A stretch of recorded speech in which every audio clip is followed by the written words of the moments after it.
to one of the largest global money center banks on the planet, and I was talking to them about our primary product, fiat to fiat, called Xcurrent. And this guy kind of interrupts me. He's like, yeah, that's nice, but I have a problem settling into Peru. Can I use XRP to help me settle into Peru? And honestly, I was like, holy shit, here's one of the biggest banks in the world who has more liquidity than almost anybody out there. And I'm not even trying to talk to him about crypto and digital assets. I'm trying to talk to him about the core of fiat to fiat. And he's already looking ahead and realizing that, look, this is something that could help me solve a problem in Peru. And I don't want to necessarily hold currency in Peru from an inflation point of view, or a regulatory risk point of view, a compliance risk. So they're looking for other solutions. And again, if you solve a real problem for real customers, it's going to work out. Incredible. The people who say that Ripple is somehow, your word, the devil, it's because we're partnering with the man. We decided if you want to enable an internet of value, you got to connect to the repositories of value. And the repositories of value are the banks. Central monopolist with another central monopolist. A lot of commercial banks aren't terribly excited about that. Maybe you're going to have to give some ownership. Maybe you'll have to give 50% of your ownership to the 20 banks that are now, part of this. I mean, there are other ways to build incentive systems. Maybe you put a native token in there, and you give them the native token. So there may be other incentive ways to beat the current monopolist. But I, having been around commercial banks for a long time, they really are looking for ways to replace their aggregators in their back office, whether it's clearing, settlement, exchanges, credit agencies. But they are deeply understanding, because they are pretty ambitious and very good at making money as well. They deeply understand that every idea that's pitched to them is somebody who currently is small but wants to get big and gain market power. So they're also always thinking about how to ensure that there's a check to slow down your startup from gaining market power 5, 10, and 15 years from now. They don't want you to be the next clearinghouse like the Chicago Mercantile Exchange or Intercontinental Exchange. They don't want you to be the next central node of market power. So you might share some of that with them, or you might find an incentive system. Of brain-computer interfaces and biometric sensors and so forth, it is very likely that within, say, 50 years, people will literally be part of a network. All the bodies, all the brains would be connected together to a network, and you won't be able to survive if you're disconnected from the net, because your own body parts, your own immune system, perhaps depends on being constantly connected to the colony, to the network. The third way we think CBDC can improve financial inclusion is through what we call programmability. That is, CBDC can allow government agencies and private sector players to program, to create smart contract, to allow targeted policy functions. For example, welfare payment. For example, consumption coupon. For example, food stamp. By programming CBDC, those money can be precisely targeted for what kind of people can own and what kind of use this money can be utilized. For example, for food. So this potential programmability can help government agencies to precisely target their support to those people who need support. Going to a different economy, and we're going to be learning more about that as we go, but clearly we're learning that things can be done from remote locations. We're learning that technology can replace people even more than we thought. We're not going back to the same economy. We're recovering, but to a different economy, and it'll be one that is more leveraged to technology. And I worry that that is going to make it even more difficult than it was for many workers. In Silicon Valley, and my friends who work in technology know that what we did to the manufacturing workers, we are now going to do to the retail workers, the call center workers, the fast food workers, the truck drivers, And then even bookkeepers, accountants, insurance agents, lawyers, and on through the economy. So what happened to the manufacturing workers is a very clear sign. And so we'll import Chinese-based CBDC technology. So it's going to be CBDC in a box provided to you by the People's Bank of China. But every stock, every bond, every currency, every commodity, every piece of art, every private business, every piece of real estate will eventually be a token on a blockchain, an entry on a ledger, permanent and immutable. We will have truth instead of trust, and we will save over $7 trillion a year. 6 to 8% of global GDP is wasted by the friction of the trust industry that's necessary when you have dual entry accounting. With triple entry accounting, which is what a blockchain is, we get rid of all of that friction. It's a beautiful future. Like what you see in China and their social credit scoring systems, right? If we get identity wrong, it could be a tool to enslave humanity. And if we get it right, it could be a tool to liberate humanity. And as an American, I'm obviously rooting for the one that's on the side of freedom. Bitcoin is an international asset. And also, I do believe the role of crypto is, it's digitizing gold. I actually believe this technology is going to be very important. Look at it. We have been part of the huge revolution in investing through ETFs. We believe that ETFs will be changing the whole way we invest. Many people still use it as a means, people are investing it for indexing. No, the majority of people who are putting money in in ETFs are active investors that are buying exposure. The entire bond market is being transformed as we talk right now. I believe the next generation for markets, the next generation for securities will be tokenization of securities. And if we could have that distributed ledger that we know every beneficial owner, every beneficial seller, we all have our code of who's buying, who's selling, instantaneous settlement. And think about it, it changes the whole ecosystem. Welcome to the Crypto Teacher. And guys, please like and subscribe if you do like what you're listening to. Please inform your friends and family and spread it all over social media. It is imperative that we get back to learning finances and understand how the world really works, because once we understand how the world really works, we understand that it is all planned out. Now, I want to thank those who purchased the books Cryptoteacher and the New World Order book.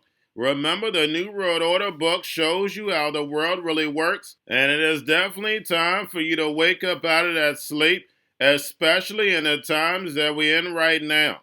Now, guys, I told you in 2023 in the first quarter, we would get an event. And now we have the banking collapse, which the master magicians pulled off the perfect distraction. And at the end of the third quarter, going into the fourth quarter, guys, we're going to have another main event. Now, of course, the markets will still pump and dump until we get that next crisis. Guys, we know they're going to pull that rug. And all we have to do is watch the Fed to know exactly when that's about to happen. And also, guys, I want to thank those who purchased the 3 Kids books. It's time to re-educate.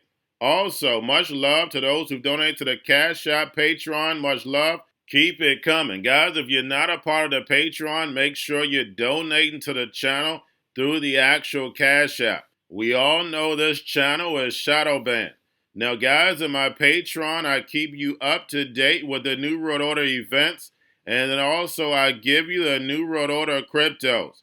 But, of course, you have to do your own research. But, guys, this next Bitcoin and crypto bull run is going to be a utility run. So you want to make sure you have the cryptos that have real utility. And much love to those who are shopping at both stores. Keep it coming. And of course, guys, we get into Bitcoin and cryptos first. Don't forget to like and subscribe to the channel. And right now, guys, we have Bitcoin and crypto flat once more. And don't forget, CME opens tonight, and we know it's going to move the market. And guys, we know we do the same thing every single month. We know they need Bitcoin as collateral, but we're not getting any liquidity, and we haven't had any news that's going to pump the market or dump the market just yet. So guys, make sure you're paying attention to the actual indicators. We know yield rates, once they start moving in the morning, is going to move the market. And yield rates have been pulling back the last few days. And then, of course, guys, we had the dollar on Friday move down. So we had yield rates move back, dollar move back. And, of course, that's great for markets. In crypto, we have volume low, we have Tether and USDC. And then, of course, guys, we have the Fed. Repo at 1.79 trillion, and make sure you're pulling that repo on a daily basis because it's also an indicator to let us know which way the market is going. And guys, we know the central banks are raising rates and run off the balance sheet in order to destroy this legacy market so the fourth industrial revolution can rise. Whether robots, algorithms, and drones take the economy over, pay each other with crypto, and the sheep go inside the metaverse. And guys, just like payments are going to be, you're witnessing history in real time. The world is changing. That's the reason why I tell you, get in the lab. Remember, your life is an illusion and TV is your reality. And we're starting to see everything we saw on television is coming true today. And while the masses are distracted on things that don't matter, we have Elon Musk and Zuckerberg talking about fighting. They have you distracted, but on the other side, guys, we hear those drums are beating. Remember, once the machines take over, there's no going back. And whoever owns all the data controls the globe. And that includes humanity. Remember, guys, the mind is nothing but a computer. And they've already hacked it. And once the machines take over, we know transhumanism follows right behind it. And remember, the crypto teacher told you. Now, guys, don't forget about Grayscale, sent about $24.2 billion. But getting over into a little crypto news. We have XRP holders disappointed as the price failed to soar after the recent court ruling. But actually, the price did pump. XRP and Xlm got a great lift. But we know on social media, the hype guys say that XRP is going to $100 or even $5.89. Now, we know XRP and XLM protocols are to move things of value, a synthetic IOU to cut the cost of payment. And we know XRP and XLM are ISO compliant. And we see these big companies, Western Union, MoneyGram, who control cross-border payments, integrate these protocols. Just like Gary Gensler stated, these big banks are not going to give up power. They have a monopoly, but they will bring your technology in. Just like Swift bought in Chainlink in order to bring all the blockchains together, so therefore they have the all seeing eye. But XRP and XLM price all depends on the type of volume that they receive and the billions and trillions of dollars that the biggest banks and central banks send to each other. They don't want the outsiders a part of. And remember, the crypto teacher told you, because he knows. When it comes to the New World Order, it's all planned out. But that's all I have for you. Don't forget about the books, Crypto Teacher and the New World Order book, plus the 3 kids books. It's time to re-educate. Also, new to cryptos, Coinbase, Bitrue, Binance. Do not forget book links and crypto links are in the description. The stock channel, guys. Don't forget to go like, subscribe, spread everywhere. You have your Kobo, your chip stocks, your banking, your gaming. While everybody's sitting at home, get on stocks, the Xrp, the biotech stocks. And while everybody's at home wishing they were still getting that free money, what are they doing? Drinking and smoking weed. Don't forget about those stocks, and you have a wonderful day. The most powerful person in the world is the storyteller. The storyteller sets the vision, values, and agenda of an entire generation to come. Steve Jobs. And guys, you know I truly believe in this. When you look at the New World Order, they're the storytellers. And that's the reason why I wrote my New World Order book. But guys, now it's time to change the current generation. And I wrote 3 kids books. You know, I love the Trinity because I understand the power that's in it. So I have 3 books. We have an opportunity to change the generation, to educate, not just me, but I want to show you that I take action on a daily basis. And I want you to take action on a daily basis. Whether it's your job, whether it's in your community, we have an opportunity right now to educate the masses. I posted this on my Twitter account. Please share, but this is a short clip of the 3 books. There's going to be a clothing line and action figures. Please get these books for your kids, nephews, cousins, friends, so therefore we can start the re-education now. Because as we see, the fourth industrial revolution foundation is definitely here. Robots, algorithms, drones, taking humanity out the picture. We have to re-educate. But let's get into the video. Part 1. King Joshua and Grandma Tam save the village. Part 2. King Joshua and Grandma Tam save New York from COVID-33. Part 3. King Joshua and Grandma Tam goes to China. It's mandatory to get part 1, part 2, and part 3 of this series. It's time to re-educate Generation Z.